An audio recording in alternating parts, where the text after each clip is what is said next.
સમગ્ર દેશમાં 1 જાન્યુઆરી 2024ના સોમવારે નવા વર્ષની ધૂમધામથી ઉજવણી કરવામાં આવી રહી છે।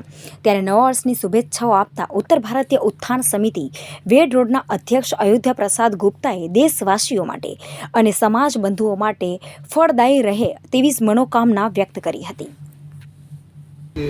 हित के लिए आप सभी उत्तर भारतीय उत्थान समिति मेड रोड के कार्य के लिए जो साथ सहकार दिए हैं, इसके लिए मैं समाज बंधुओं का आभारी हूँ।